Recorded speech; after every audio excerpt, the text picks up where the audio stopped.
सिद्धार्थनगर जिले में जमीनों का कारोबार बड़े पैमाने पर होता है। एक अंदाजे के मुताबिक जिले की सभी 5 तहसीलों में हर साल 1000 करोड़ से ज्यादा का टर्नओवर इस काले कारोबार में होता है। इन जमीनों की वैध प्लाटिंग नहीं होती, सरकार के टैक्स की चोरी होती है, खेती की भूमि को आवासीय भूखंड में तब्दील न कराकर ऐसे भू माफिया वैसे ही बेच देते हैं, लिहाजा उन पर बने मकान अवैध होते हैं।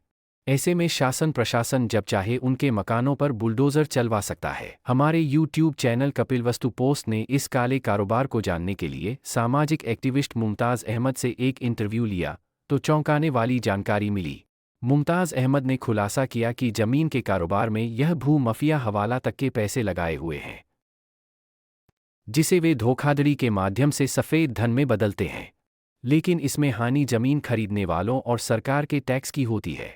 तो आइए देखते हैं मुमताज़ अहमद का इंटरव्यू और समझते हैं कि यह भू माफिया कैसे जनता को ठग रहे और उनके तिनके तिनके जोड़ बनाए गए मकान को कैसे बुलडोजर के संकट में डाल रहे हैं।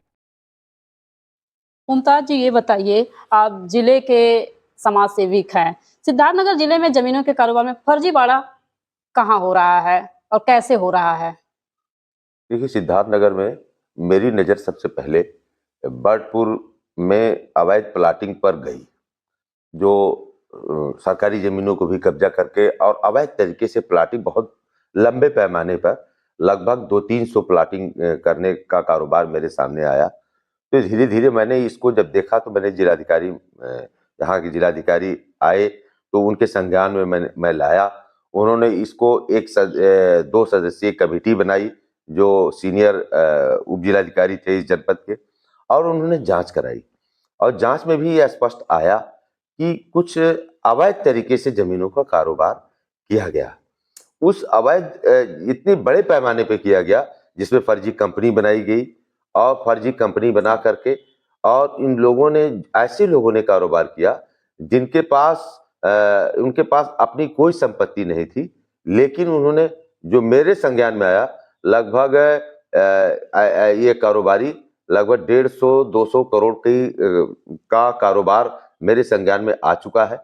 ये अगर जांच होगी तो लगभग 400-500 करोड़ के अवैध कारोबार का पर्दाफाश होगा। किसी एक का उदाहरण स्पष्ट कीजिए ताकि हम दर्शक को ये घालमेल समझा सके, दिखा सके। देखिए, अवैध कारोबार इन्होंने कैसे किया, मेरे पास इसका सबूत। जैसे मैंने एक रैंडम जांच की बात जिलाधिकारी को किया कि मात्र 3 दस्तावेज जो इसी रजिस्ट्री ऑफिस में एक अनुबंध कराए गए थे, उसको 3 की जांच के लिए मैंने जिलाधिकारी को शिकायती पत्र दिया।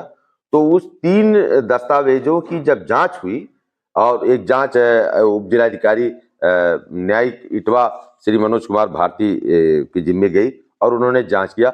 जांच में यह स्पष्ट रूप से यह आया हुआ है कि जो रजिस्ट्री अनुबंध अभिलेख किए गए रजिस्ट्री ऑफिस नौगढ़ में, उन अभिलेखों में जो बैंकों का लेन देन दिखाया गया कि इस चेक के माध्यम से या इस ट्रांजैक्शन के माध्यम से काश्तकार को पैसा देकर जमीन उनकी खरीदी गई, लेकिन वह बैंकों से कोई लेन देन नहीं किया गया।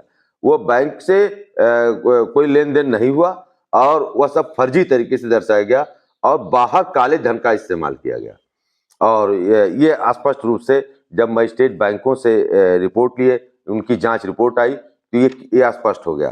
तो जिलाधिकारी ने इसकी कानूनी पहलू भी जानने के लिए अपने शासकीय अधिवक्ता को भी चिट्ठी पत्र लिखा।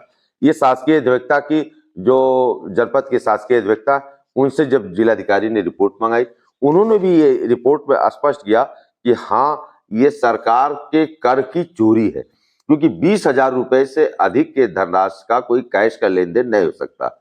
जो भी बैनामे होंगे, जो भी लेन देन होगा, वो बैंक के माध्यम से और सरकार द्वारा दिए गए टैक्स के धन से ही वो हो सकता है। ये सरकार के टैक्स की चोरी है बड़े पैमाने पर।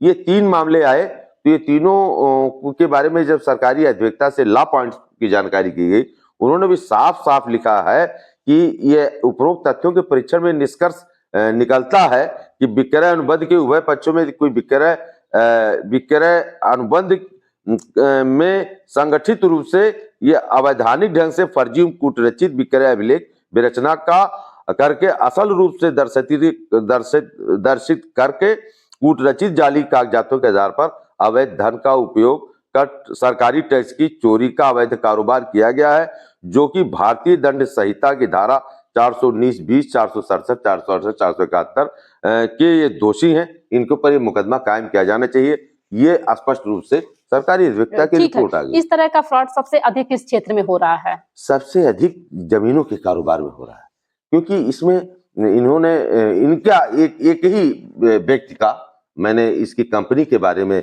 जानकारी किया, और ये देखिए मेरे पास इनकी तमाम इनकी कंपनियों की ये रसीदें हैं जो इनके द्वारा दी गई हैं काश्तकारों को, जो अवैध प्लाटिंग की। ये ऐसी मेरे पास सैकड़ों रसीदें हैं। ये रसीदें हैं इनकी कंपनी, ये रसीदें उनकी ओरिजिनल रसीदें हैं, ये फोटोकॉपी नहीं है, ये ओरिजिनल रसीदें हैं। लगभग जो मेरे पास संज्ञान में आया है, ये लगभग 150 करोड़ का कालेधन है, और इसमें दुबई का पैसा लगा हुआ है। ये हवाला का धन से पैसा आया है, और हवाला का कारोबार किया गया है, और विदेशों से पैसे आए हैं, और पैसे आकर के तमाम रजिस्ट्रियां ऐसे भी मुझे नजर आई हैं जो विदेशों में रहने वाले लोगों की, दुबई में रहने वाले व्यक्तियों के नाम से रजिस्ट्रियां हुई हैं। तो इतना बड़ा इस बॉर्डर पर सिद्धार्थनगर में इस तरीके से इतना बड़ा अवैध काले धन का कारोबार क्यों किया जा रहा है? इसके पीछे क्या मकसद है? इसके पीछे एजेंसियों को जांच करना होगा, इससे प्रशासन को गंभीरता से लेना होगा, और ये फाइल अभी पूरी तरह से कार्रवाई में नहीं हो पाई है, लेकिन जिलाधिकारी तो तत्पर हैं इस पर कार्रवाई कराने के लिए, लेकिन अभी इस पे कार्रवाई पेंडिंग चल रही है। लेकिन ये इस जनपद में दिखने में तो नहीं लगता है, लेकिन ये मैंने जो पेपर तलाशे हैं, ये लगभग सैकड़ों करोड़ के धन का, अवैध काला धन का कारोबार हुआ है। इसका उपयोग इस धन का और कहां हो रहा है, ये मैं थोड़ा सा अभी मैं नहीं कह पाऊंगा, लेकिन इतना मुझे स्पष्ट हुआ है कि इतना सरकारी टैक्स की चोरियां बड़े पैमाने पर हुई, जो यही भर नहीं, इस सिद्धार्थनगर से इन लोगों ने बाराबंकी, लखनऊ, कई जिलों में यह कारोबार फैला हुआ है, जो सिद्धार्थनगर के ही लोग कर रहे हैं, यहीं के लोग कर रहे हैं।